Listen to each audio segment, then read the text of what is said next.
All right, hello, Central Michigan University. My name is Malachi Barrett. I'm the editor-in-chief of Central Michigan Life. With me is Dominick Mastrangelo, our opinion editor, and today we are sitting down with the two leaders of the Student Government Association. Would you guys like to introduce yourselves? Ladies first.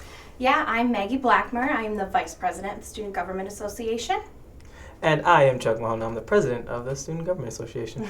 Chuck, I feel like we probably sat down and had this similar conversation at least once a year since we've been here now, but this is your last term as president, right? Yes, it is. And yes, you're it on your is. way. And Maggie, do you have any plans, or are you graduating in May? Yep, I'll be graduating in May, and I have a full-time offer with Nordstrom. So Wow, yeah, congratulations. So very excited, yeah. So this is the last opportunity for you guys here at SGA to make some real change, and I just wanted to know, you've both have been really experienced and really involved here over time, but what are some of the biggest challenges that you have just in the day-to-day workings of SGA that you have to overcome? Honestly, I think it's with any organization, you're working with people. And so when you're working with people, you get all of the nuanced things that comes from working with people, whether it's scheduling, whether it's attitudes, whether it's those people who wanted to be involved in an organization, have it on a resume, but they really didn't want to put the effort in. But then since you are working with people, you also get those great things, those people who you didn't expect to really come through in every play or whenever you need them. So it's people, just like anything. In your last terms here, and as we're coming up on Senate elections, which are next week on the 25th, right? Yes, they Yeah. are. What are some of the most significant initiatives that SGA plans for the spring, and what are some personal goals that you guys have in your last term? So I work on the executive side, so looking at SGA from the bigger picture. She works with our internal affairs, looking at SGA more on the internal side. So I'll let her start, and then I'll go. Yeah, so Chuck and I really focused this year as making sure that tangible items are coming out of each committee. So with myself being in charge of the internal affairs, we wanted to make sure that every committee would be producing legislation. We are very fortunate to have the committees be producing legislation. We had 6 pieces of legislation that passed through the House and Senate last semester, and looking forward to this semester. Committees that have already had committee chairs in place are continuing to work on legislation for the future. So something that we are working on within the Academic Affairs and Spirits and Traditions Committee would be the Gentle Thursday and Friday. As you probably know, we no longer have the Gentle Thursday and Friday at the end of the last week before finals, and many students were quite upset and voiced their opinions to the Student Government Association. So they're doing some research currently right now to create legislation that will be presented within the House and Senate, and we're really looking forward to that, as well as all other committees are kind of talking with students right now and just figuring out what are the main issues that they want to focus on this semester. So. And to bounce off of that, I really want to give credit of this to Maggie. We've been focusing this year on, in the past, from me being an SGA, from her being an SGA, sometimes legislation is passed just to pass legislation. Oh, we're SGA, we pass legislation is what we do. But there's really been a push this semester to make sure that if we're passing something, it actually affects a group, and that we're speaking to that group before we go and pass. So when I said, hey, you look like you need this, we're sitting down talking to these people, seeing how these changes can actually being made. And after talking to that group, if it seems like we need that push of legislation, then we're doing it. We're not doing it just to simply say, hey, we did 6 pieces of legislation this semester. And so as an organization as a whole, things we're looking at, one is the thing that Jordan said. SGA is unveiling something big in February. We're not ready to exactly speak about what that is yet, because we're still trying to get some pieces in play. But as soon as we do, I'll be sure to tell Jordan, and you'll all have the first scoop. But we're still working on that and just trying to talk to different groups around campus and make sure that we're where we need to be before we tell students about it. And then we're also looking at what's going on. We were just speaking before this a little bit about the Flint water crisis. And as SGA, we want to do something about that, because we have a lot of our students who actually come from that area, or at least care about the social injustice that's happening in that area right now. And so as SGA as a whole, we're just going to do something. But then a student actually from the area of Flint reached out to me just last night. And so I think it would be more powerful to work collaboratively with people who live in the area, because I'm not from Flint. And so it's looking at what resources, again, working in that community, seeing what they need, and then going from there. So finding something that we can do to help aid that area. And then last but certainly not least, what was it? And I know there was another point I want to speak about. We want to work on almost like smaller projects. We did a really great job with completing or continuing to work on all of our platform and key items when we were originally running together. So simple things such as making Blue Books available free to students, and different things that we're collaborating with other student governments around the United States to kind of figure out what they did for students and see what we can do for them as well. Exactly. That's why I like her, because she helps me out. And just really taking cues from other SGAs. Free Blue Books, not something I would have thought about. But other SGAs simply go to the bookstore, purchase a bunch of free Blue Books, and if you want them, come down to the SGA office, you can get them. So that'll be something we can do. Those are like 89 cents or something, right? Those are probably even less than that. Yeah, they're really cheap, but it's a student expense we can take away. So, like, why not? So, yeah. There's a lot to unpack there. I want to go back to the 6 pieces of legislation that you guys passed last semester. And just for people who might not be aware of that, can you walk me through what that was for each of those? Yeah, absolutely. So if I forget some... I got you. Yeah. So one of the first things we did was a student bereavement. Did I say that? Bereavement policy. So if a student had a death in the family, there would be no certain policy in place for their professors or teachers to almost be notified of that. So they would be working with the student affairs office and kind of figure out the steps in to take their final exams and things like that to make their semester go smoothly. Another one is the reestablishing a styrofoam recycling policy that Sustainability Committee worked on, as well as a couple of senators. The third would be academic affairs with the ASL. Yeah. So a senator approached us saying that, we really wanted American Sign Language to be a language and could count towards the language UP course. So that is actually going to be discussed within the Academic Senate, which is very exciting, and it's a new academic policy. When these policies get passed, is it basically SG saying we would support if the university would pass create a policy that would basically support this as well, or where does that go afterwards? So for these 6 pieces of legislation that you guys have made, and I like the styrofoam thing. I think that's people will really get behind that. With like Take Back the Tap is a big push for environmental. But where is that going to go in the future? Like, are these going to actually happen? It really depends on the issue, and it depends, again, the research that's been done in that. And so the reason we have that push to make sure that you're actually speaking to these beforehand is because what we've seen in the SGA in the past is that people pass legislation just to pass it, and there's no follow-up there. There's no, they always do things that are good and that people ideally would like, but there's no actual backbone to that piece. And so, for example, the ASL piece, just talking about that's something that's actually been passed in a different form in SGA before, but there was never no backup on it. They knew that students wanted it, but they didn't actually look into getting it passed through the academic senate or actually talking to the department. So before this piece was passed, our academic affairs chair, Des Massey, wonderful by the way, wonderful. She sat down with the department and said, what do you want? What do you need? And how can we make this happen? And so after speaking with them, they actually spoke about how they wanted it in there and what classes they want to count and what classes they think would be most beneficial for the general student body to be looking at. And then from that's why that conversation is actually going to be happening in the academic senate this upcoming semester. And then so hopefully it'll be getting passed. And so that's how we've been looking at those. For example, with the styrofoam one, speaking of Res Life and seeing how can we get this into the residence halls, because that's where the largest population of students will be most likely to recycle. So things like that. Yeah, it's interesting too. You guys have talked about the different concerns that students have, the different things that they want to get involved with, whether it be with you guys or bringing concerns to academic senate, whatever it might be. But how do you prioritize? How do you sort of say, okay, this is feasible, this should be something we should maybe put resources into, or at least time into initially? I think it's all about trusting our committee chairs.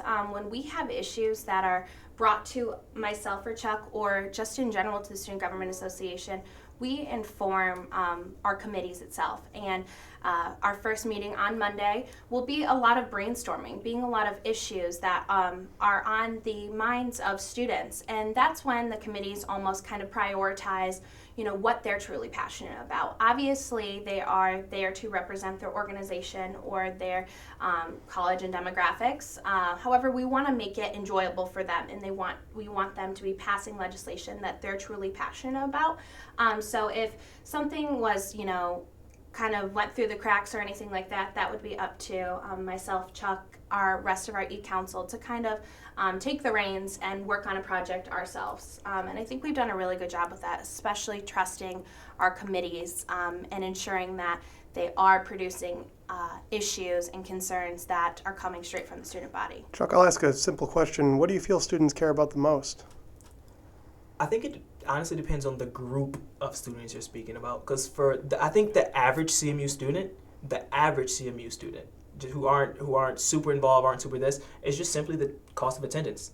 And that's in several areas. So whether that's a meal plan, whether that's books at the bookstore, whether that's our residence hall costs, it's simply the cost of attendance.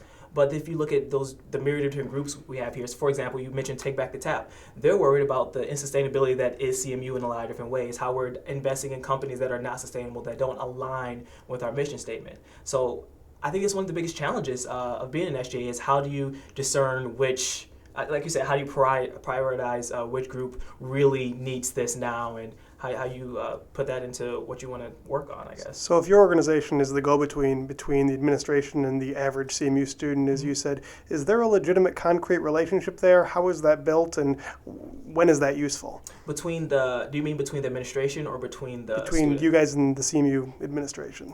Yes, definitely. And what I appreciate is that the administration themselves have put in a lot of intentional times where I directly report to them or they directly report to me to make sure that relationship's always there. Now, with that being said, there's a lot of informal things that go into that, to building that relationship and building that trust and that rapport. For example, the dinners at President Ross' house. That's time where I get to just shoot it with them and say, this is what's going on. He says, this is what's going on from our end. And we get to build that informal side. But at the same time, we have UCAP meetings in which we talk about student grievances. This is what students want. So I think the duality of it is what allows it to be successful, at least for me. And I don't know how other presidents have done it, but that's what's worked. Right. And with that relationship, obviously comes an ability to speak to these administrators and people that, you guys both now have been around for a while and have relationships with these people. Yeah. With that, how do you maintain your independence then? How do you sort of align yourself with the students, even though you've got such familiarity, probably more familiarity with President Ross and his administrators than maybe you do a random student off the street? I think it's constantly reminding the administration as well as the students who are in SGA that we're not elected by them. We're elected solely to serve at the behest of students. And that at any point in time, realistically, students can remove us if they think we're not doing what they need. And I always challenge our body to be very, very scrutinous when it comes to anything that I'm putting forth. And if you don't like it, tell me. Why don't you like it? What do you think we need to be focusing on? And so I think that having that close relationship on both sides is very important, but always knowing that where your home is, and that's definitely on the side of the students. You talked about communication at the beginning, and that's something that President Ross himself has talked about. This is a challenge for me, and in his most recent performance review, it was something that the board highlighted as well. Do you feel that he does a good job of communicating to the students? I think he does a good job of putting opportunities for students to see who he is.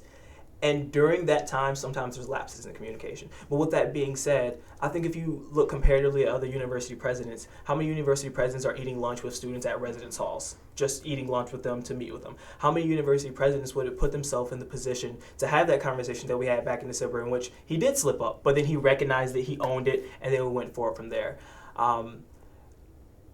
I think that communication is something we're always working on. I know there's been plenty of slips and lapses I've had, but I don't think he's necessarily terrible at it, but definitely room for improvement. I want to talk really briefly about the concept of SGA, and I don't know how much you guys know about the history of it, either this university or other places. It's changed, just like journalism or anything else now with technology has changed. Where do you see student government here at CMU going, and just on college public universities as a whole? You want to tag team? Yeah, sure.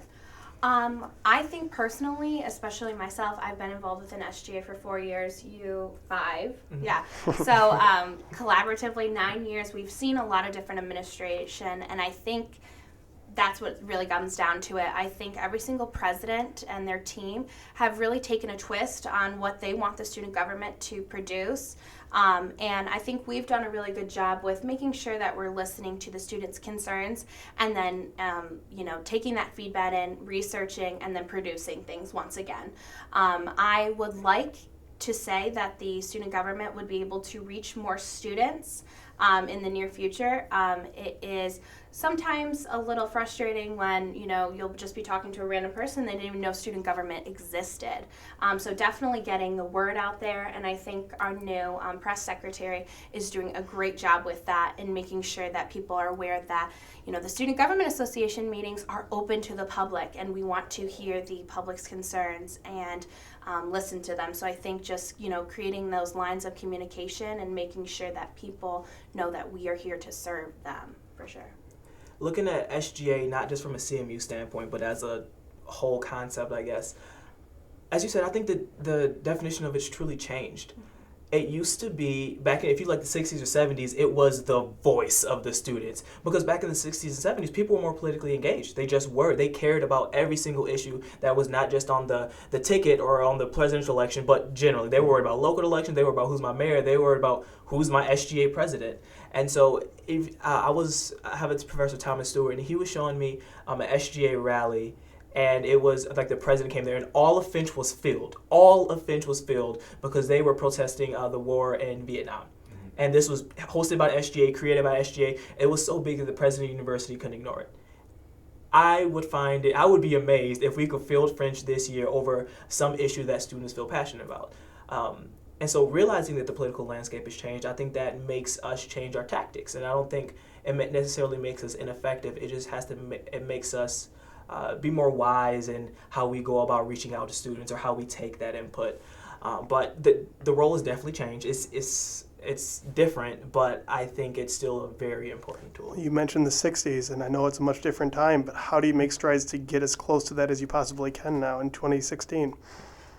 I think it's realizing that we're not in the age of, hey, everyone, let's come together and discuss these issues. We're in the age of, hey, everyone, go on your phone so we can look at these issues. So continuing the things we do on social media, we have to improve. We're doing good, but we have to get better.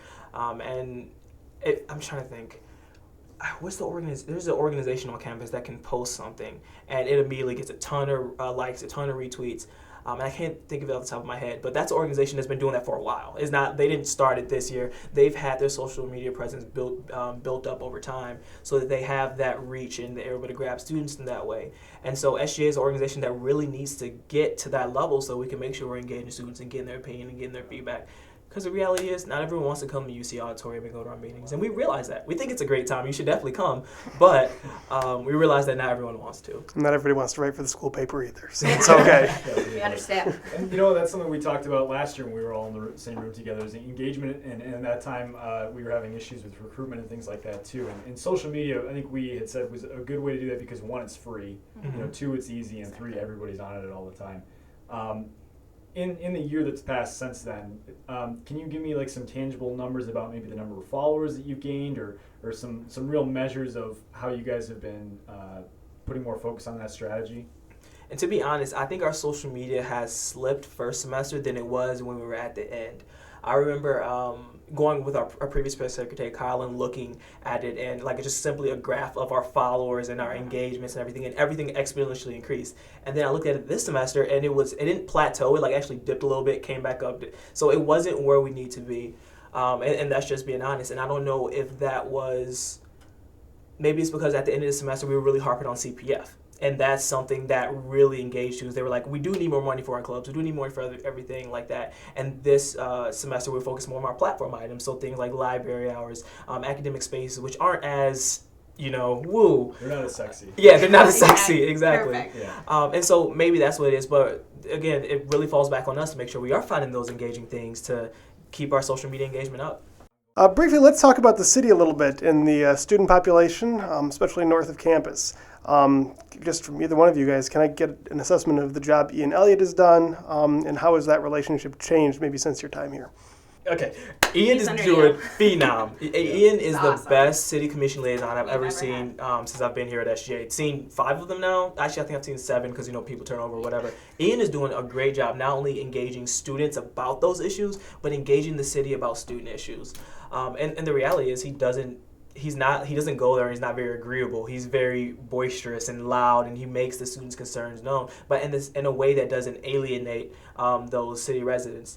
And so I really appreciate the job he's doing. But most importantly, I think he's also opening students' eyes to the fact that it's not all about us and that we do live in a community in which we have to be collaborative in to make things go well. So I think things are going well. I think that the issues, he was just speaking to me this morning about how he's hoping to get a meeting with President Ross, not a meeting with President Ross, to get a meeting between President Ross, the city, and some different groups to get an actual sidewalk built on the area where the incident took place. At Crawford Road. Yeah, right at Crawford.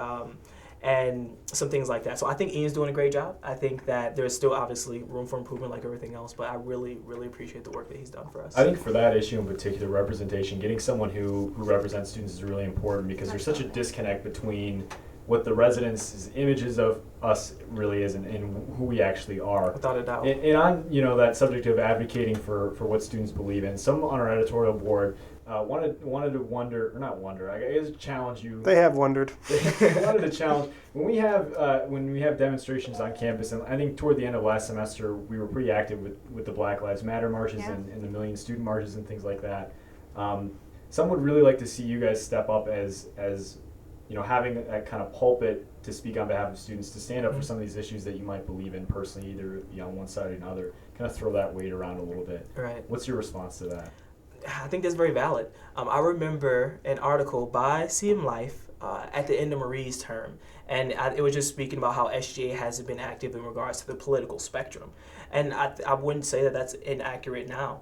I think, just being honest, being in my position, it's you want to make sure you're representing all students. Mm-hmm. Being very candid, I'm very supportive of the Black Lives Movement. I'm a black male. I understand what it's like to live in America. But also being very candid, there's a lot of people on this campus who don't care, who think that they come back Black Lives Matter to All Lives Matter. They think they like to belittle that movement because they don't feel like it's actually important.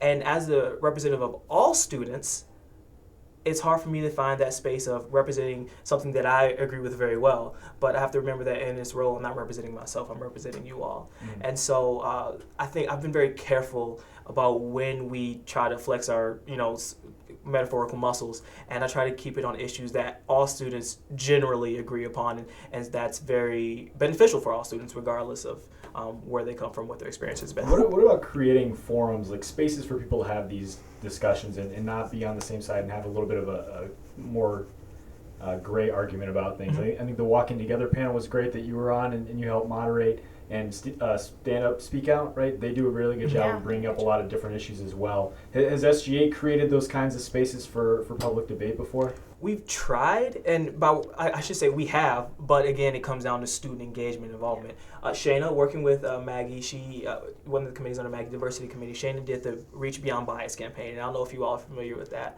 But that was very controversial, very controversial. Well, you of course, you're familiar. You all did like articles and everything on it. Sure. And with that, we also did a forum for students to come and say, hey, you didn't agree with this, or maybe you thought that students should be able to wear whatever costumes they want regardless of how people feel about it. Different things like that. We put a space for like that. And it was a very empty turnout. The people who came were the people who participated, the people who knew how they felt, and that we already heard from. But there was for all the comments and the tweets and everything like that, there was no one else who was actually engaged. And again, I think it comes down to our generation. We're quick to send a tweet, very quick to walk over to a space to actually have an intelligent conversation about something. Yeah, but hey, I'm on the CM Life analytics, and I get all those messages all the time, so I know that better than exactly. People love to comment. I think we can wrap up with our last question here, probably, right? Pose it to both of you guys, and just we'll start with you, Maggie. Yeah. During your time here, simply, how have you made campus better? Well, I think we've done a really good job being a voice to the students. We do a very good job, I think, with communicating with the students and realizing what their issues are. Personally, myself, I think I did a really great job with networking. At the beginning of our term last semester, I did a first ever President's Gala where over 200 people came from organizations. Some people have never heard of the Student Government Association before, but I personally went through and grabbed every single president's email off of OrgSync and invited into this as a networking opportunity. They were placed at different tables and, got to ask questions with different RSOs. That led to people joining the Student Government Association and letting them informed about, you're able to receive SBAC funding through, good standing with SGA, and you don't have to necessarily pay for, your snowboarding tournaments that you have been for the past 3 years. So I think I've done a really great job with communicating to students and making sure that all of these resources are available to them and they know that they're available to them, because I think many of the times they just don't know exist, and we figure it out that they do, i.e. RSO free printing. Not many people knew that existed, and that's something that RSO Growth and Development will be working on this semester, is making sure that RSOs know that they will be able to receive free printing, and they just have to fill out a simple form and it can be done. So I think just getting the word out there for sure. How about you, Mr. President? How have you made campus better? Well, in my 20 years in SGA, before I became president, I really thought, I'm like, by the time I am done, I need to make these big, grandiose changes. People need to know that Chuck Mahone did all these other things. And I guess if I had to say what was the big change I did, it was CPF. You can see that echo through organizations in a lot of different ways, from opportunities they get to make, from ways they get to change students, all that, yada, yada, great. But as I'm coming to the end, and I've been here for a while, and I've seen this, it's more the individual changes I've been able to help in people. And so whether that's getting a freshman the opportunity to simply join an organization like SGA, help build them up, give them the skills and everything necessary to where now they want to be president after I'm gone. Or if it was the free tax assistant that Mariah and I created last year, and someone was like, I literally don't understand how to do my taxes, and my parents just passed, and I don't know how to do this myself. And we're like, don't worry, we have this service for you.